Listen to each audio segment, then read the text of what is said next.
யாத்திரா 34:10.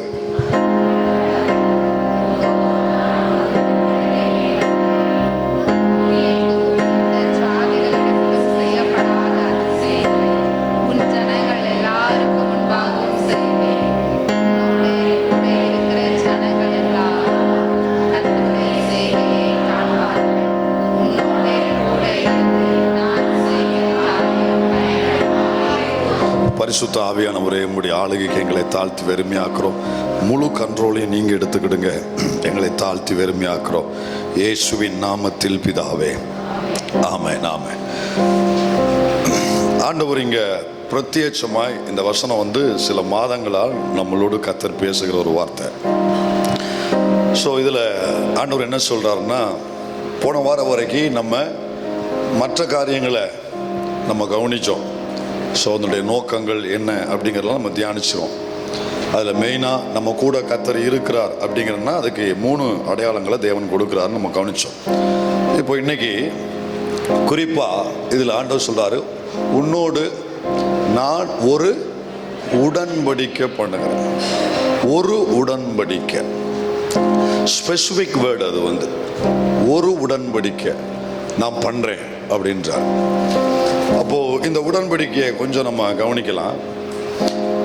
இதுக்கு முன்னால் ஒரு சின்ன உங்களுக்கு ஒரு தியானத்துக்கு அல்லது ஒரு அறிமுகத்துக்காக, வேதத்தில் நிறைய உடன்படிக்கைகள் இருக்கு. வேதத்தில் நிறைய ஆதாமிலிருந்து உடன்படிக்கைகள் வருது. ஆதாமோடு உடன்படிக்கை பண்ணாரா? பண்ணார். ஆனால் அந்த வார்த்தை ஆதியாகமத்தில் இருக்காது, மற்ற இடத்துல இருக்கு. அது அப்புறம் அதையும் கண்டுபிடிங்க சேர்த்து. இப்போ கவனிங்க. ஆதாமில் இருந்து ஆண்டவர் இன்றைக்கு திருச்சபை வரைக்கும், அப்புறம் நித்திய அந்த விவாகம் வரைக்கும் கர்த்தர் உடன்படிக்கை பண்ணியிருக்கிறார். இதை ஒவ்வொருவரும் ஒவ்வொரு விதமாக நினைச்சுவாங்கன்னா பிரிப்பாங்க. ஆனால் பொதுவாக வேத அறிஞர்கள், இன்னும் யூத ரபிமார்கள், அவர்கள் இதை எப்படி பிரிச்சிருக்கிறாங்கன்னா 7 உடன்படிக்கையாய் பைபிளில் பிரிச்சிருக்கிறாங்க. 7 விதமாக ஆண்டவர் இந்த இஸ்ரவேல் ஜனங்களோடு அல்லது சில தனிப்பட்ட நபர்களோடு அல்லது சபையோடு தேவன் பண்ணியிருக்கிற இந்த உடன்படிக்கைகளை 7 விதமாக நம்முடைய புரிதலுக்காகவும் அல்லது தியானத்துக்காகவும் 7 விதமாக பிரிச்சிருக்கிறாங்க. அந்த 7 விதமான உடன்படிக்கை பரிசுத்த வேதாகமத்தில் உள்ள 7 விதமான உடன்படிக்கை. அதை நான் அந்த 7 மட்டும் வரிசையாக சொல்லிட்டு, இப்போ நம்ம இதுக்குள்ளே போக வேண்டாம். இது ஒரு ஸ்டடியாக வரும் பொழுது நம்ம உடன்படிக்கை பற்றிய அதை மட்டுமே தனியாக எடுத்து தியானிக்கக்கூடிய நாள் ஒரு நாள் வரும் நான் நம்புகிறேன். அன்னைக்கு நம்ம இதுக்குள்ளே நம்ம டீப்பாக செய்யணும். கவனன்ட்டுக்குள்ளே ரொம்ப டீப்பாக நம்ம போகலாம். அதை மட்டுமே தனியாக நம்ம தியானிக்கலாம். இப்போ இது ஒரு அறிமுகம் தான் உங்களுக்கு. 7 விதமான உடன்படிக்கை பைபிளில் இருக்குது. ஸோ அது அப்படி வகுக்கப்பட்டிருக்குது. 1, ஆதாமோடு செய்யப்பட்ட உடன்படிக்கை, ஆடமிக் கவனன்ட் அப்படின்னு யூதர்கள் அதை அழைப்பார்கள். ஆடமிக், ADAMIC,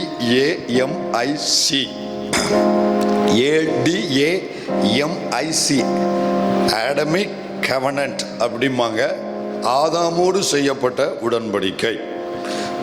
நம்பர் 2, நோவாவோடு செய்யப்பட்ட உடன்படிக்கை, நோவாயிக் கவனன்ட் அப்படிம்பாங்க.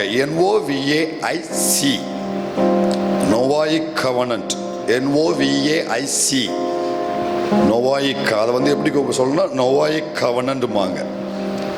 3வது, ஆபிரகாமோடு செய்யப்பட்ட உடன்படிக்கை, ஏப்ரஹாமிக் கவனன்ட், ABRAHAMIC, கவனன்ட் தெரியும், COVENANT. So Abrahamic covenant, Abrahamic எல்லாத்துலேயுமே அந்த இது மட்டுமே கூட ஆட் ஆகி வரும். சரி, அந்த IC மிக் அப்படிங்கிறது தான் ஆட் ஆகி வரும். 4 எத்தனை சொல்லியிருக்கேன்? 3, இப்போ 4. அதாவது இஸ்ரவேலர்களோடு செய்யப்பட்ட உடன்படிக்கை. இதை எப்படி அழைப்பாங்கன்னா, மோசே மூலம் கொடுக்கப்பட்ட உடன்படிக்கை, இப்படி தான் அழைப்பாங்க. அதை மொசாயிக் கவனன்ட் அப்படிம்பாங்க. மொசாயிக் கவனன்ட், இஸ்ரவேலர்களோடு செய்யப்பட்ட உடன்படிக்கை, ஆர் மோசையின் மூலம் கொடுக்கப்பட்ட உடன்படிக்கை அப்படின்னு அழைப்பான். Mosaic covenant, MOSAIC, Mosaic covenant. அஞ்சாவது, தாவீதோடு செய்யப்பட்ட உடன்படிக்கை, டேவிடிக் கவனன்ட், DAVIDIC,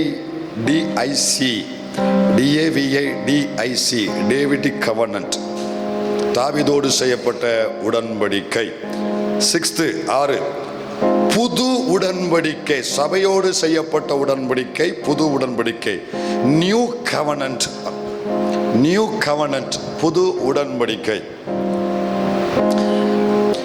7, நித்திய உடன்படிக்கை, எட்டர்னல் கவனன்ட், நித்திய உடன்படிக்கை. 7, நித்திய உடன்படிக்கை. மறுபடியும் ஒரு தடவை ரிப்பீட் பண்றேன். 1, ஆடமிக் கவனன்ட், ஆதாமோடு செய்யப்பட்டது. 2, நோவாயிக் கவனன்ட், நோவாவோடு செய்யப்பட்டது. 3, ஏப்ரஹாமிக் கவனன்ட், ஆபிரகாமோடு செய்யப்பட்டது. அடுத்து 4, மொசாயிக் கவனன்ட், இஸ்ரவேலர்களோடு அல்லது மோசையின் மூலம் கொடுக்கப்பட்டது. 5, தாவீதோடு, டேவிடிக் கவனன்ட். 6, நியூ கவனன்ட், சபை நம்மோடு செய்யப்பட்டது. 7, எட்டர்னல் கவனன்ட், நித்திய உடன்படிக்கை. இந்த 7ல் 6 உடன்படிக்கை நிறைவேறிற்று. 6 உடன்படிக்கை நிறைவேறிற்று. இந்த 7வது உடன்படிக்கை இருக்கு பாருங்க, நித்திய உடன்படிக்கை. இது இனிமேதான் நடக்க போகுது. எங்க நடக்க போகுது? மத்திய ஆகாயத்தில் மணவாளன் கிறிஸ்துவோடு அவருடைய மணவாட்டி சபையோடு கூட ஏற்பட போகிற உடன்படிக்கை இனிமே நடக்க போகுது. இதுல யாரு போவான்னா, அந்த 6வது உடன்படிக்கையில இருக்கிறவங்க தான் இதுல போவாங்க. இந்த புது உடன்படிக்கைக்குள்ள வந்திருக்கிறாங்களா, என்கேஜ்மெண்ட். நம்ம எல்லாரும் என்கேஜ்மெண்ட் ஆயிடுச்சு தெரியுமா? என்ன ஒரு மாதிரியா இருக்கு முழிக்க? என்ன நமக்கு எல்லாரும் கல்யாணம் முடிச்ச தாத்தா பாட்டிக்கு சொல்றேன், சகோதர சொல்றேன், அல்ல முடிக்காம ஆஹா என்று காண்பேனோ அப்படி எதிர்பார்க்கிற பிள்ளைகளுக்கும் சொல்றேன், கவனிங்க, என்கேஜ்மெண்ட் முடிச்சாச்சு. யாரோடு? மணவாளன் கிறிஸ்துவோடு. புரியுதா உங்களுக்கு? ஆமா. வருக தாமதிச்சா அப்படி இல்லைன்னா ரெண்டுக்கும் ஆயத்தமா இருங்க. சரி, இப்போ நம்ம விஷயத்துக்கு வருவோம், சத்தியத்துக்கு வருவோம். இப்போ இதெல்லாம் இருக்கட்டும், இந்த 7 இருக்கட்டும். அதை நான் இன்னொரு முறை நம்ம தனியாக நம்ம தியானிக்கலாம். இப்போ நம்மளுடைய இந்த கான்டெக்ஸ்ட் வருவோம், இந்த பேசேஜுக்கு வருவோம். ஆண்டவர் சொல்றாரு மோசே இடத்துல, இப்போ நம்ம கவனி, இங்கே சொல்லப்பட்ட நான் ஒரு உடன்படிக்கை பண்ணுகிறேன். அது எத்தனை உடன்படிக்கை? ஒரு தான். அந்த 7ல் எதுன்னு கேட்டேன்? மோசையின் மூலம் இஸ்ரவேலர்களோடு கொடுக்கப்பட்ட உடன்படிக்கை. அது எத்தனாவது வருது? சரி, அதை விட்டுருங்க. இப்போ இந்த செய்திக்கு வந்துருங்க. அது இருக்கட்டும், இன்னொரு முறை கவனி. சொல்றாரு ஒரு உடன்படிக்கை, குறிப்பிட்டு ஆண்டவர் இங்க பேசுறாரு. அப்படின்னாலே தேவனுடைய மனதுல ஏதோ ஒண்ணு இருக்கு. இன்னைக்கு அதைத்தான் ஆண்டவர் நமக்கு சொல்ல போறாரு. ஆண்டவர் மனதுல ஏதோ ஒண்ணு இருக்கு. அதைத்தான் அதுக்குத்தான் ஆவியானவர் நமக்கு வேணும். அதுக்குத்தான் சரீர பிரகாரமா ஊழியக்காரன் நமக்கு வேணும். புரியுதா உங்களுக்கு? அப்போ ஆண்டவர் எதை மனதில் வைத்து இப்போ நான் உங்க கூட ஒரு உடன்படிக்கை பண்றேன்னு சொல்றாரு. இதை நம்ம கவனிக்க போறோம். அப்போ நான் போன வாரமே நான் சொன்னேன், முடிக்கும் போது உங்கள்கிட்ட ஒரு காரியம் பேசணும் அப்படின்ட்டாலே உள்ளுக்குள்ள நமக்குள்ள ஏதோ ஒன்று வச்சிருக்கிறோம், பிளான் பண்ணி வச்சிருக்கிறோம். பிரதர், சிஸ்டர், உங்கள்கிட்ட ஒரு காரியம் பேசணும், கொஞ்சம் நில்லுங்க, கொஞ்சம் வாங்க, உங்கள்கிட்ட பேசணும் அப்படின்னாலே பர்பஸா உள்ள பிளான் பண்ணி ஒரு காரியத்தை மனசுல வச்சு அந்த வார்த்தையை நம்ம பயன்படுத்துறோம். இப்போ ஆண்டவர் மோசையை பார்த்து சொல்றாரு, உன்னிடத்துல ஒரு உடன்படிக்கை பண்ணுகிறேன் அப்படின்னு கர்த்தர் சொல்றார். சும்மா விருதா சொல்லல, வீணாக சொல்லல, நேரம் போக சொல்லல. ஒரு முக்கியமான காரியத்தை தேவன் எதை செய்தாலுமே அதுல கடந்த கால சரித்திரம் இருக்கும், எதிர்கால நோக்கம் இருக்கும். இந்த ரெண்டையும் வச்சு தான் கர்த்தர் பேசுவார். ஆண்டவர் எப்போ நம்மளோட டீல் பண்ணாலும் சரி, அதுக்கு ரீசனா கடந்த காலம் இருக்கும், அதுக்கு பர்பஸா ஃபியூச்சர் இருக்கும். இதை புரிஞ்சவங்க எல்லாரும் அல்லேலூயா. சரி, கவனிங்க. இப்போ ஆண்டவர் இங்க பேசுகிற இப்போ இந்த இடத்துக்கு வருவோமே. அந்த பகுதியை நல்லா நீங்க பைபிளை திறந்து நீங்க வச்சுக்கோங்க. உங்ககிட்ட ஒரு உடன்படிக்கை பண்றேன்னு கர்த்தர் சொல்றாருல. ஆனா உண்மை என்னன்னா, இந்த 34 உங்ககிட்ட ஒரு உடன்படிக்கை பண்றேன் அப்படின்னு தேவன் சொல்றதுக்கு முன்னால தான் ஒரு 10 அதிகாரத்துக்கு முன்னால தான் இவர்களோடு ஆல்ரெடி உடன்படிக்கை பண்ணிட்டாரு. ஏற்கனவே இவர்களோடு உடன்படிக்கை பண்ணிட்டாரு. ஏற்கனவே பண்ணப்பட்ட பிற்பாடு எதற்கு உடன்படிக்கை பண்ணப்படுகிறது? எதற்காக உடன்படிக்கை பண்ணப்படுகிறது? ஏற்கனவே எங்க பண்ணிருக்காங்க? அப்படியே 10 அதிகாரம் முன்னால வாங்க. 24வது யாத்திராமோ 24வது அதிகாரத்துக்கு வாங்க. அங்கதான் ஆண்டவரோடு உடன்படிக்கை பண்ணிட்டாரு. எப்படி பண்ணிருக்காரு? 24வது அதிகாரத்துல நல்லா திறந்து வச்சுக்கோங்க, வாசிங்க பார்க்கலாம். அதுல 4வது வசனத்துல 24ல 4ஆம் வசனத்திலிருந்து வாசிங்க. மோசே கர்த்தருடைய வார்த்தைகளை எல்லாம் எழுதி வைத்து அதிகாலமே எழுந்து மலையின் அடியில் ஒரு பலிபீடத்தை கட்டி இஸ்ரவேலுடைய 12 கோத்திரங்களுடைய லெக்கத்தின்படியே 12 தூண்களை நிறுத்தினான். இஸ்ரவேல் புத்திரரின் வாலிபரை அனுப்பினான். அவர்கள் சர்வாங்க தகன பலிகளை செலுத்தி கர்த்தருக்கு சமாதான பலிகளாக காளைகளை பலியிட்டார்கள். அப்பொழுது மோசே அந்த இரத்தத்தில் பாதி எடுத்து பாத்திரங்களில் வார்த்து பாதி இரத்தத்தை பலிபீடத்தின் மேல் தெளித்து உடன்படிக்கையின் புஸ்தகத்தை எடுத்து ஜனங்களின் காது கேட்க வாசித்தான். அவர்கள் கர்த்தர் சொன்னபடியெல்லாம் செய்து. கற்பலகைகள், கட்டளைகள், இது ஆண்டவர் தம் பிள்ளைகளோடு உடன்படிக்கைனால 2 விஷயம் இருக்கும். அதை பேசிக்க எல்லா உடன்படிக்கையிலும் 2 வரும். அதை பேசிக்க இது எல்லாத்துக்கும் பொருந்தும். அந்த 7 உடன்படிக்கைக்குமே இது பொருந்தும்.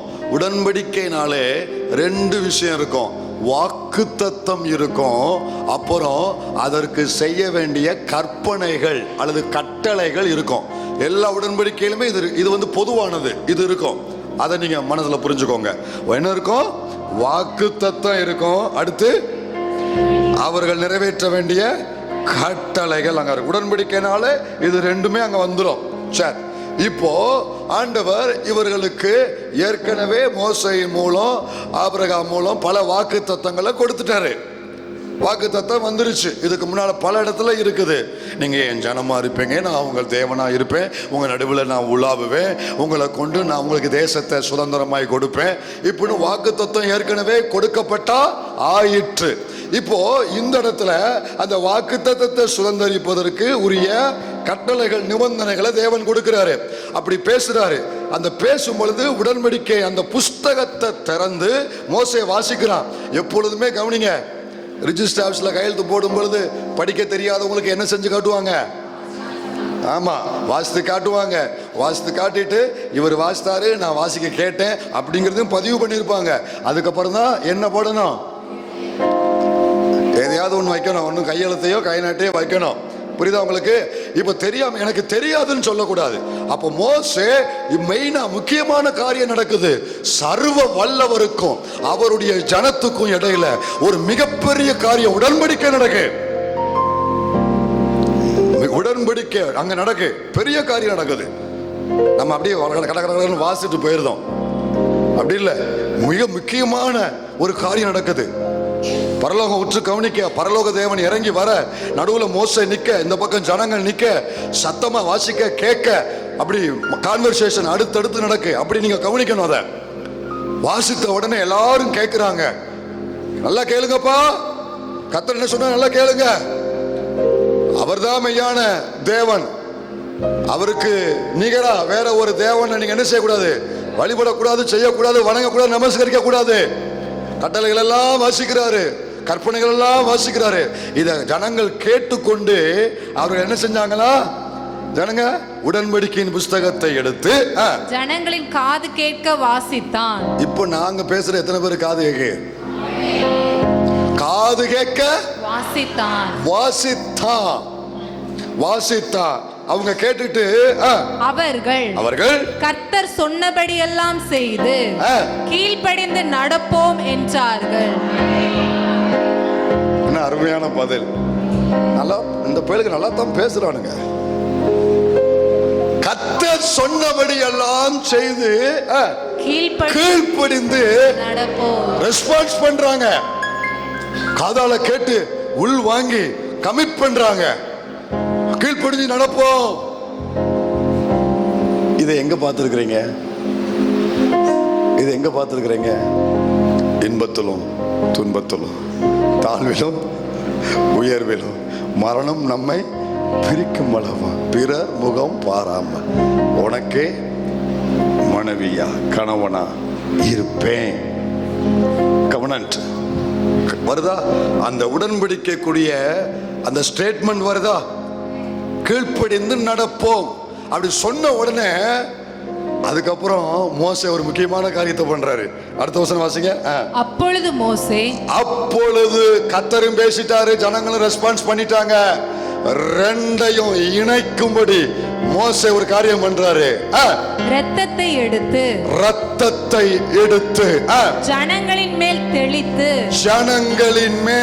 தெளித்து இந்த வார்த்தைகள் யாவையும் குறித்து கர்த்தர் உங்களோட பண்ணின உடன்படிக்கையின் இரத்தம் இதுவே.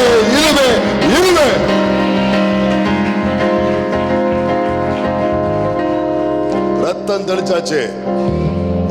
தெளிச்சாச்சு. முடிஞ்சு அத உறுதிப்படுத்தப்படுகிறது. உடன்படிக்கை உறுதிப்படுத்தப்படுகிறது. இந்த உடன்படிக்கை தேவனுக்கும் தேவ ஜனங்களுக்கும் இடையில ஏற்பட்ட இந்த உடன்படிக்கை உறுதிப்படுத்தப்படும், ரத்தத்தினால உறுதிப்படுத்தப்படுது. நல்லா கவனிங்க. நீங்களும் நானும் கல்வாரிக்கு முன்பதாக வந்து நின்ற பொழுது இந்த வார்த்தையை இருதயத்தில் ஏற்றுக்கொண்டு இயேசுவை விசுவாசித்து அவர் நாமத்தின் மேல விசுவாசம் வைத்து தேவனுக்கு பிள்ளையாக நாம் மாற்றப்பட்ட பொழுது அன்றைக்கு மிருகத்தின் ரத்தம் அவர்கள் மேல் தெளிக்கப்பட்டது போல உங்க மேல என் மேல வெள்ளாட்டுக்குட்டி ரத்தம் அல்ல, காளையின் ரத்தம் அல்ல, இயேசு கிறிஸ்துவின் ரத்தம் சபையின் மேல் தெளிக்கப்பட்டது. சபையின் மேல் இயேசுவின் ரத்தம் தெளிக்கப்பட்டது. இன்னும் சொல்ல போனா இதை எபிரேய நிருபக்காரரும் பேதுருவும் இதை மறுபடியும் இதை அவங்க குறித்து பேசும் பொழுது அவர்களுக்காவது மேல ரத்தம் தெளிக்கப்பட்டுச்சு. ஒரு மிருகத்தின் ரத்தம், உங்களுக்கும் எனக்கும் மிருகத்தின் ரத்தம் அல்ல, நமக்காய் அடிக்கப்பட்ட தேவ ஆட்டுக்குட்டியானவர் இயேசுவானவருடைய ரத்தம் நம்ம மேல தெளிக்கப்பட்டிருக்கு. அவர்களுக்கு சரீரத்தில் தெளிக்கப்பட்டது, நமக்கு இருதயத்துக்குள்ள தெளிக்கப்பட்டிருக்கு. அதுக்குரிய சில வசனங்களை வாசிட்டோம்னா ரொம்ப உங்களுக்கு ஸ்ட்ராங்கா. 1 பேதுரு 1:2 பிதாவாகிய தேவனுடைய முன்னறிவின்படியே ஆவியானவரின் பரிசுத்தமாக்குதலினாலே கீழ்ப்படிதலுக்கும் இயேசு கிறிஸ்துவினுடைய இரத்தம் தெளிக்கப்படுதலுக்கும். நல்லா கவனிங்க இந்த வசனங்களை. அங்க நடந்தது அப்படியே ஒரே வசனத்துல உள்ள வந்திருக்கா இல்லையான்னு பாருங்களேன். ஆண்டவர் பிதா நம்ம முன் குறித்து இயேசு கிறிஸ்துவின் நாமத்தினால் நம்ம தெரிந்து கொள்ள போது பரிசுத்த ஆவியானவரால் நம்ம பரிசுத்தமாக்கப்பட்ட பொழுது இதை ஏற்றுக்கொண்டு நீங்களும் நானும் கீழ்ப்படிந்து நடப்போம் அப்படி நம்ம ஒப்பு கொடுத்த பொழுது இயேசு கிறிஸ்துவுடைய ரத்தம் தெளிக்கப்படுதலுக்கு சுவிசேஷத்தை ஏற்றுக்கொண்டு இயேசுவை ஏற்றுக்கொண்டு தேவனுக்கு முன்பாக வந்து நிற்க பொழுது நம்ம மேல எந்த ரத்தம் தெளிக்கப்பட்டுச்சு? இயேசுவினுடைய ரத்தம். இங்க வந்திருக்கிற உங்கள் மேல இயேசுவின் ரத்தம் தெளிக்கப்பட்டிருக்கு.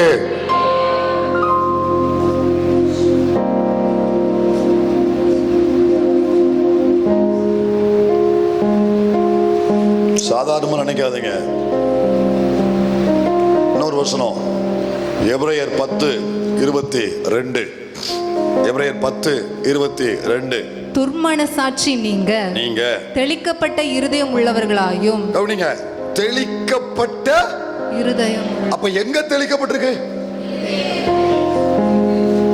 அவங்க மேல தெளிக்கப்பட்டது அது மிருகத்தின் ரத்தம். ஆனா நம்ம மேல தெளிக்கப்பட்டது இயேசுவின். அதுவும் மேல இல்ல, எங்க தெளிக்கப்பட்டிருக்கு? இருதயத்துல. நம்ம எல்லாருடைய இருதயத்திலும் இயேசுவின் ரத்தம் தெளிக்கப்பட்டிருக்கிறது. இந்த உடன்படிக்கை உறுதி செய்யப்பட்டிருக்கிறது. சரி, இப்போ ரத்தம் தெளிக்கப்பட்டு உடன்படிக்கை உறுதி செய்யப்பட்டுருச்சு. மறுபடியும் அங்க உடன்படிக்கை செய்ய காரணம் என்ன? இடையில ஒரு சம்பவம் நடந்துச்சு. என்ன சம்பவம் நடந்துச்சுன்னா, இந்த உடன்படிக்கைய இந்த ஜனங்கள் மீறிட்டாங்க. இந்த உடன்படிக்கைய அவங்க மீறி பொன் கண்குட்டியை அவங்க செய்து அவங்க வழிபட ஆரம்பிச்ச பொழுது மோசே இறங்கி வந்து அந்த வேதனையில, அந்த கோபத்துல அந்த கற்பலைகளை என்ன செஞ்சான்? போட்டு உடைச்சான். இப்போ உடன்படிக்கை உடைக்கப்பட்டுச்சு. அதான் சொல்லுவாங்க வேத அறிஞர்கள், கீழே அதாவது மேலே உடன்படிக்கை கொடுக்கப்பட்ட அன்றே கீழே உடன்படிக்கை மீறப்பட்டது. மீறிட்டாங்க. மீறின உடனே அதனால அவங்க தண்டிக்கப்பட்டாங்க. சம்பவங்கள்லாம் நமக்கு தெரியும். இப்போ அதுக்கப்புறம் 34 வரும்போது மோசே மனதில் ஒரு பயம் இருக்கு. நீங்க நல்லா பார்த்தீங்கன்னா மோசே விவரமான ஆளு. சில விஷயம் வெளியே சொல்ல மாட்டார், ஆனால் செய்களை கரெக்டாக காமிப்பார். எப்படின்னு கேட்குறீங்களா? அது வரைக்கும் வந்தவன் இந்த ஜனங்கள் 32 தான் அதை அவங்க மீறுறாங்க. 32 அவங்க மீறி உடைக்கப்படுது. அது நம்ம எல்லாருக்கும் தெரியும். உடனே மோசே அழைப்பு கொடுக்குறாரு, கர்த்தருடைய பட்சத்தில் வாங்கடா அப்படின்னு. உடனே வாரான், லேவி வாரான். வந்து நின்ன உடனே அங்கே ஒரு கூட்டம் விழுந்து போகிறாங்க, ஒரு கூட்டம் மறிக்கிறாங்க, நமக்கு தெரியும். இப்போ அடுத்த அதிகாரத்தில் மோசே ஆண்டவர்கிட்ட ஒரு காரியம் சொல்லுவான் பாருங்க. ரொம்ப விவரமானவங்க. எப்போவுமே இந்த அழைக்கப்பட்ட அபிஷேகம் பெற்றவங்களுக்கு இந்த விவரம் இருக்கும். எப்படி ஜெபம் பண்ணுறான் பாருங்க. அவன் என்ன சொல்லி ஜெபம் பண்ணுறான் பாருங்க. 33 14 15 33 15 வாசி. அப்பொழுது அவன் அவரை நோக்கி, உம்முடைய சமூகம் என்னோட கூட செல்லாமற் போனால் எங்களை இவ்விடத்திலிருந்து நான் இங்க இருந்து கிளம்புற மாதிரி இல்லை. இவன் ஏன் சொன்னான்னு தெரியுமா? ஒரு நிமிஷம் கவனிங்க தேவ பிள்ளைய. இங்கதான் உங்களுக்கு எனக்கும் ஆண்டவர் ஒரு லெசன் வைக்காரு. இவன் இதை சொல்ல காரணம் என்னன்னா, இதுக்கு முன்னால அவனுக்கு ஒரு தைரியம் இருந்துச்சு. என்ன தைரியம்னா, ரத்தம் தெளிக்கப்பட்டிருக்கு எங்க மேல, நாங்க உடன்படிக்கைக்கு உரிய பிள்ளைங்க, எந்த சத்துருவும் எங்களை என்ன செய்ய முடியாது, தொட முடியாது அப்படிங்கிற ஒரு தைரியம் இவனுக்கு இருந்துச்சு. அந்த தைரியம் தான் இவனை முன்னால கொண்டு போச்சு. ஆனா 32 உடைக்கிறாங்க, உடன்படிக்கை உடைக்கப்படுது. உடைக்கப்பட்ட உடனே இவன் அடுத்த அதிகாரத்துல நான் கிளம்புற மாதிரி இல்லப்பா, நான் கிளம்புற மாதிரி இல்லை. ஏன்னா இப்போ எங்க மேல ஒரு கவரிங் கிடையாது, ஒரு பாதுகாப்பு கிடையாது. உடன்படிக்கை உடைச்சிட்டாங்க. உடன்படிக்கை இல்லைன்னா எங்க மேல பாதுகாப்பு இல்லை. உடன்படிக்கைக்குள்ள இருக்கிற வரைக்குத்தான் சபைக்கு பாதுகாப்பு. உடன்படிக்கைக்குள்ள இருக்கிற வரைக்குத்தான் உங்க குடும்பத்துக்கு பாதுகாப்பு. உடன்படிக்கைக்குள்ள இருக்கிற வரைக்குத்தான் நமக்கு பாதுகாப்பு. அதை முறிச்சு வெளியே வந்துட்டோம், பாதுகாப்பின் வளையத்தை நம்ம கையாலே எடுத்து போட்டோம்னு அர்த்தம். இப்ப இந்த பயத்துல தான் நான் போற மாதிரி இல்லை, நான் போக மாட்டேன் அப்படின்னு இவன் ஆண்டவர்கிட்ட அடம்பிடிக்கிறான். இப்ப ஆண்டவர் பார்த்தாரு, இவன் பயப்படுற பயம் நியாயமானதுதான். ஏன்னா உடன்படிக்கை இருக்கிற வரைக்கும் தான் பாதுகாப்பு. உடன்படிக்கை இருந்தா உலகமே எதிர்த்து நின்றாலும் பரவாயில்ல, ஒன்னு கூட எதிராக எழும்பலாம், ஆனா உன்னை அணுக முடியாது, இவனை தொட முடியாது. முழுக்க முழுக்க பரலோகத்துக்கு பொறுப்பு உண்டு, உன்னையும் குறித்து, உன் ஊழியத்தையும் குறித்து, உன் சபையும் குறித்து. உடன்படிக்கை அவ்வளவு பவர்ஃபுல்லானது, உடன்படிக்கை அவ்வளவு முக்கியமானது. பயத்தை புரிஞ்சு நான் வாய் திறந்து ஜெபிக்கிற என் ஜெபத்துக்கும் என் மனதுக்குள்ளே நான் வைத்து கொண்டு நான் ஆண்டவற்றை வேறு விதமா பேசுகிற காரியத்தையும் அந்த உள் அர்த்தத்தையும் அறிந்து என் கூட டீல் பண்ணுகிறவர் தான் என் தேவன். என் உணர்வுகளையும் என் உள்ளந்திரியங்களையும் அறிந்தவர் தான் என் ஆண்டவர். இதனால தான் ஆண்டவர் சொல்றாரு, நீ பயப்படாத, நான் மறுபடியும் ஒரு உடன்படிக்கை உன்கிட்ட பண்றேன். இப்போ உடன்படிக்கை உடைச்சிட்டாங்க, அதனால ஏதாவது பாதுகாப்பு இல்லைன்னு தானே பயப்படாத, மறுபடியும் நான் ஒரு உடன்படிக்கை உன்கிட்ட பண்றேன். அப்படி நீங்க மறுபடியும் உடன்படிக்கை பண்றாரு. மாலை நேரத்துல ஒரு காலத்துல உங்களுக்கும் தேவனுக்கும் ஒரு உடன்படிக்கை ஏற்பட்டு இயேசுவின் ரத்தத்தினால அது முத்திரிக்கப்பட்டு உறுதி செய்யப்பட்டு, இடையில உங்களுடைய கீழ்ப்படியாமையினால, உங்களுடைய ஆண்டவருக்கு விரோதமாக செய்த செயலினால, மாம்சீக செயலினால ஒருவேளை அந்த உடன்படிக்கை முறிக்கப்பட்டிருக்குமானால், நல்லா கவனிங்க, இந்த முறிக்கப்பட்ட நிலைமையிலேயே நீங்க தொடர்ந்து பயணிக்காதீங்க. அது உங்களுக்கு பாதுகாப்பு கிடையாது. உடனே இந்த மாலை நேரத்தில் ஒப்புரவாகுங்க. மாலை நேரத்தில் உடன்படிக்கைக்குள்ள மறுபடியும் உள்ள வாங்க. ரத்தம் மறுபடியும் தெளிக்கப்படும். ஒரு தரம் அல்ல, கடைசி வரைக்கும் இந்த ரத்தம் உன்னை மீட்பதற்கு உண்மை உள்ளது. யாராவது உடன்படிக்கை முறிக்கப்பட்டிருந்தா தொடர்ந்து பயணிக்காத. நல்லா இருக்கிற மாதிரி தெரியும், நல்லா தான் போற மாதிரி தெரியும், எல்லாமே சுமூகமா இருக்க மாதிரி தெரியும், நல்ல ஆரோக்கியமா இருக்கிற மாதிரி தெரியும், கிருபை கூட வெளிப்படும், வரம் கூட வெளிப்படும், அற்புதம் கூட நடக்கும். இதெல்லாம் நம்பாத. வரங்கள், வல்லமைகள், அற்புதம் இதெல்லாம் நம்பாத. உனக்கும் தேவனுக்கும் ஒரு இன்டிமெசியான ஒரு உறவு, அந்த உடன்படிக்கைக்குள்ளான ஆழமான உறவு இருந்தா மட்டும் நீ பயணப்படு. எத்தனை பேர் கிரகிக்கிறீங்க வார்த்தைய? எத்தனை பேர் உள்வாங்குறீங்க வார்த்தைய? உங்களுக்கு உடைக்கப்பட்ட ஒரு சந்தேகம் இருந்தாலே ரினியூ பண்ணு. சந்தேகம் வந்துட்டாலே சும்மா சந்தேகம் வரல. ஒருவேளை நான் செய்த அந்த செயலினால, ஒருவேளை நான் செய்த இந்த செயலினால அன்னைக்கு நான் செய்த உடன்படிக்கை உடைக்கப்பட்டிருக்குமோ அப்படின்னு பயம் இருந்துச்சுனாலே கவலையப்படாத. மறுபடியும் ரினியூ பண்ணு. என்னைக்கு பாஸ்டர்? 6 மாசம் கழிச்சா? இந்த ராத்திரி நேரத்துல ஒரு 5 நிமிஷம் ஜெபம் பண்ண போறோம். அப்படியே பைபிளை பேக்ல வச்சிருங்க. அப்படியே கண்ணை மூடுங்க. முடிஞ்சா முழங்காலு எல்லாரும் அல்லேலூயா கண்ணை மூடுங்க. ரினியூ பண்ணுங்க. கர்த்தர் விரும்புறாரு. உடன்படிக்கையை முறித்து நீ பயணப்படாத. இது உனக்கு பாதுகாப்பு அல்ல. சத்துரு எப்பனாலும் உன்னை தாக்குவா, எப்பனாலும் உன்னை மறுபடியும் அட்டாக் பண்ணுவா. மறுபடியும் அந்த பிளட் கவரிங், அந்த ரத்த ஆளுகைக்குள்ள நீ வரணும். அல்லேலூயா. ஆண்டவருடைய ஆளுகை சபையில பலமா இறங்கி வந்திருக்கு. உடன்படிக்கையின் தேவன் இறங்கி வந்திருக்கிறாரு. ஒப்பு கொடுக்கிற பிள்ளைங்க ஒப்பு கொடுங்க. ஆமென். மன்னிப்பு கேட்கிற பிள்ளைங்க மன்னிப்பு கேளுங்க. தாழ்த்துகிற பிள்ளைங்க தாழ்த்துங்க. அறிக்கை எடுக்கிற பிள்ளைங்க அறிக்கை இடுங்க. கர்த்தரை ஸ்தோத்தரிக்கிற பிள்ளைங்க ஸ்தோத்தரிங்க. எப்படியோ இப்ப மறுபடியும் இந்த உடன்படிக்கை புதுப்பிக்கப்படணும்.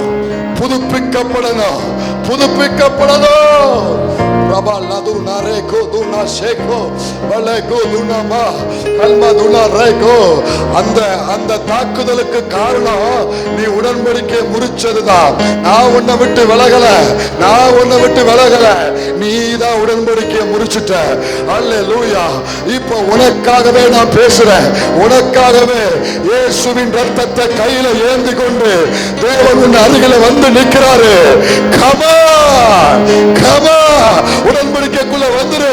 உடன்படிக்கைக்குள்ள வந்துரு. அல்லேலூயா. அர்ப்பணிச்சிரு, தாழ்த்திரு, ஒப்பு கொடுத்துரு.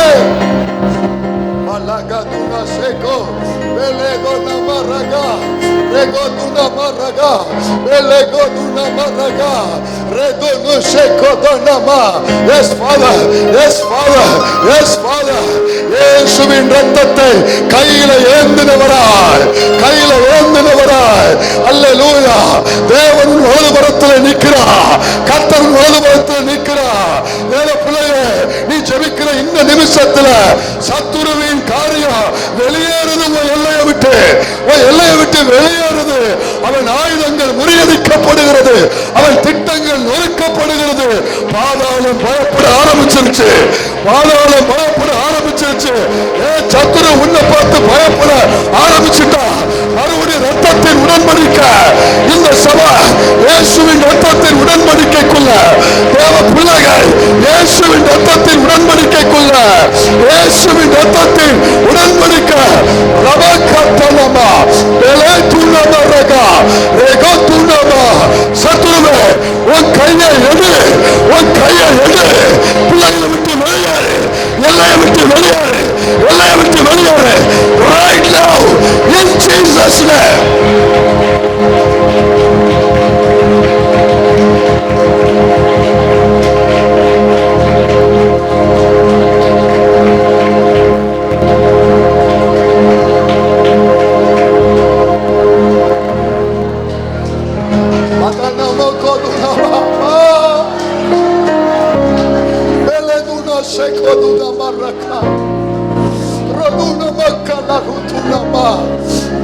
dunama rago dunama almaduna reko dunama mele sheko dunama almaduna raka dunama மீட்கப்படுது மீட்கப்படுது மீட்கப்படுது. முதல்ல ஒன்ன மீட்கிறாரு, ஒன்ன மறுபடியும் மீட்டெடுக்கிறாரு. காணாம போன ஆட்டுக்குட்டிய மறுபடியும் தூக்கி தோல்ல போறாரு, மறுபடியும் தூக்கி தோல்ல போடுறாரு, ஒன்ன மறுபடியும் கையில எடுக்கிறாரு.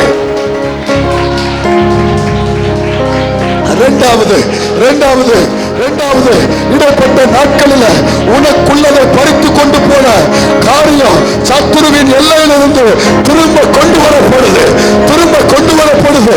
உனக்குள்ளதை பறித்து கொண்டு போன காரியங்கள் திரும்ப வருது. ரைட் நவ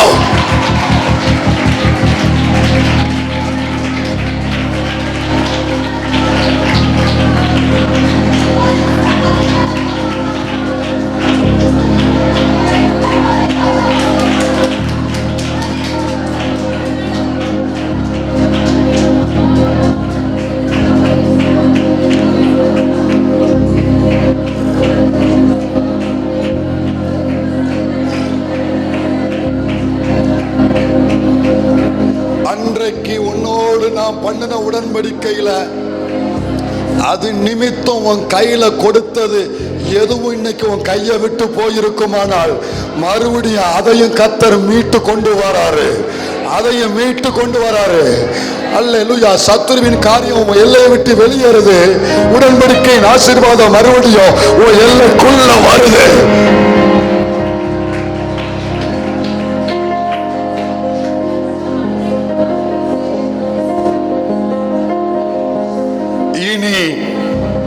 சத்துரு உட்புகுதல் இராது, குடி ஓடி போகுதல் இராது. அவன் உள்ளேயும் வர முடியாது. உன் ஆசீர்வாதம் உன்னை விட்டு வெளியவும் போக முடியாது.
இயேசுவின் நாமத்தில் ஜெபிக்கிறோம் பிதாவே, ஆமென். உட்காருவோம்.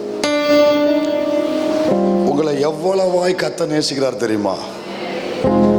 இந்த சபையை தேவன் எவ்வளவாய் நேசிக்கிறார் தெரியுமா உங்களுக்கு? ஏன்னா இந்த காரியம் நான் மேலே ஏறுற வரைக்கும் என் மனதிலே கிடையாது. இந்த கவனண்டை ரினியூ பண்ணணுங்கிற இந்த ரேமா நான் மேலே ஏறுற வரைக்கும் என் மனதிலே கிடையாது. ஆனால் அன்னைக்கு நடந்தது இங்கேயும் நடந்தபடினால அவர்களுக்கு இரக்கம் செய்த தேவன் உங்களுக்கும் தயவு செய்தபடினால மறுபடியும் இந்த பாதுகாப்பற்ற சூழ்நிலையில் என் ஜனம் பயணிக்க கூடாது, அது ஆபத்து என்கிற தேவன் அறிந்ததுனால மறுபடியும் பிளட் கவரிங்குள்ள இரத்த பாதுகாப்புக்குள்ள உன் குடும்பத்தை, உன் ஊழியத்தை, உன் பிள்ளைய கொண்டு வரும்படி தேவன் எவ்வளவு அக்கறை உள்ளவராக இருந்திருக்கிறார் தெரியுமா?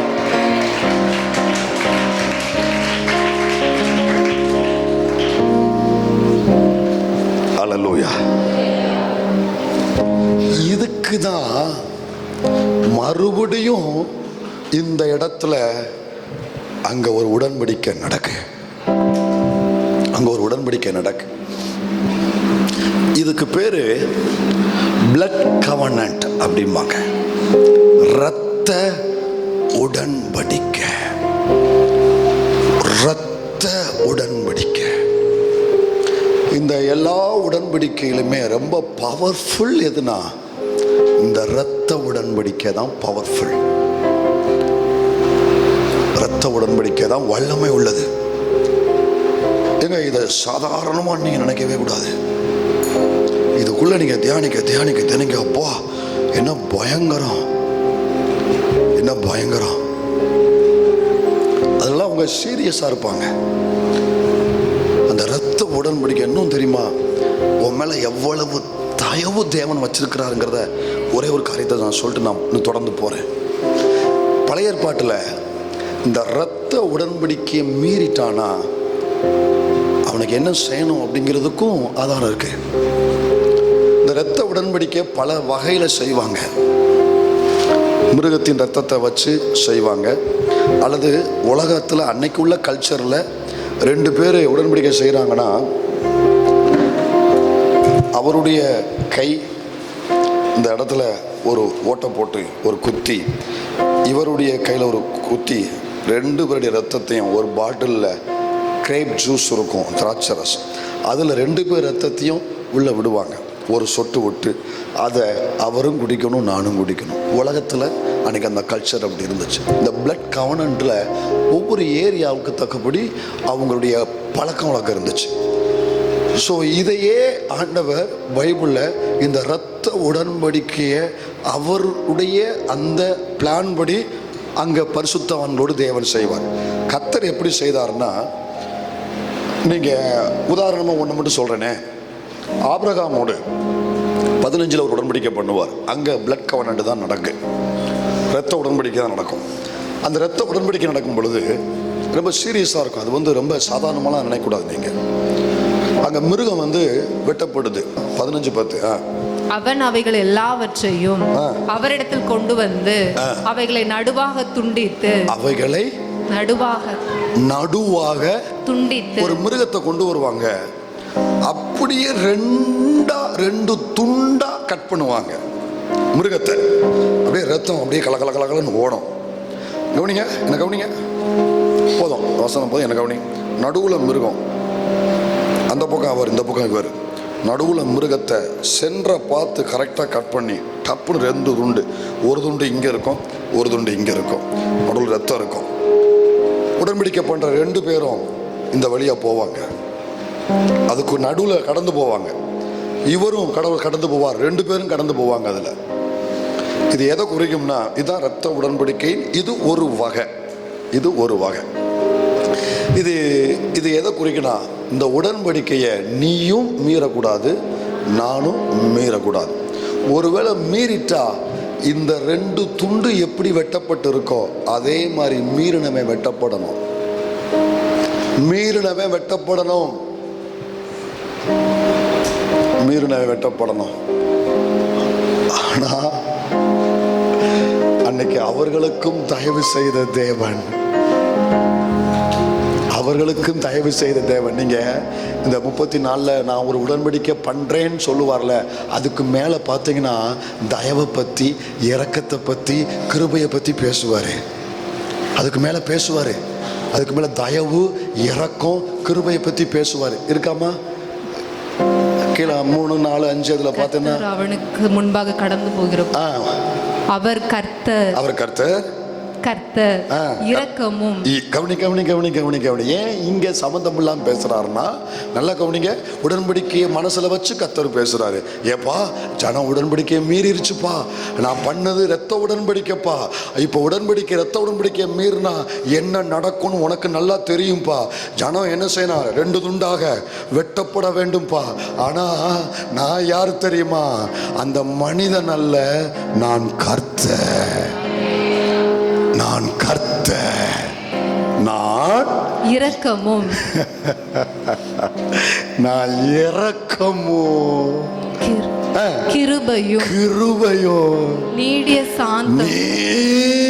சாந்தமும், மகாதயையும், சத்தியமுள்ள தேவன்.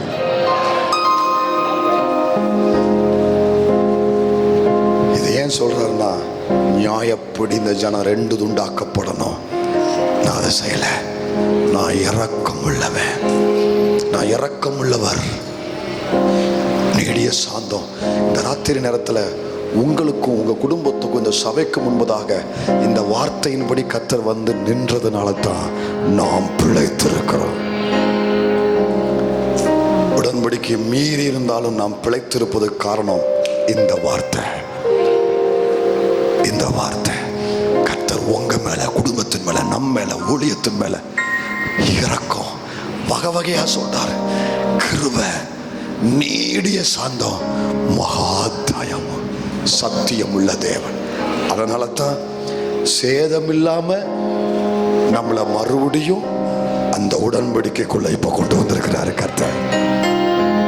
இப்ப புரியுது ஆண்டவர் எவ்வளவு வாய் உங்க மேல இறக்கம் வச்சிருக்கிறார். புரியுதா உங்களுக்கு? கவனிங்க, நல்லா கவனி. இந்த உடன்படிக்கை பண்ணி முடிச்ச உடனே ஆண்டவர் அவர் வேலையை காட்டுறார். ஆண்டவர் சொல்ற, இதோ இப்போ மறுபடியும் நான் உன் கூட ஒரு உடன்படிக்கை பண்றேன். பண்ணிட்டாரு. பண்ணி முடிச்ச உடனே கர்த்தர் மறுபடியும் அவர் வேலையை காட்டுறார். என்ன சொல்றாருன்னா 34:10 உடன்படிக்கை பண்ணுகிறேன் பண்ணிட்டாரு. பண்ணிட்டு அதுக்கப்புறம் ஆண்டவர் இந்த உடன்படிக்கை நிமித்தம் ஒரு 3 காரியத்தை நான் உங்களுக்கு செய்ய போறேன். ஒரு 3 காரியத்தை உங்களுக்கு செய்ய போறேன். இந்த ராத்திரி நேரத்தில், அந்த ஜெப நேரத்தில் யாரெல்லாம் மறுபடியும் இந்த மொத்த சபையும், நானும் நீங்களும் ஜெபிச்சாலே மொத்த சபைக்கு நம்ம ஜெபிச்சது அடையாளம். இப்போ மொத்த சபையும் மறுபடியும் இயேசுவின் பிளட் கவனண்டுக்குள்ள உள்ள வந்திருக்கோம். மீறி இருந்தால் உள்ள இருந்தா உள்ளதான் இருக்கிறோம்.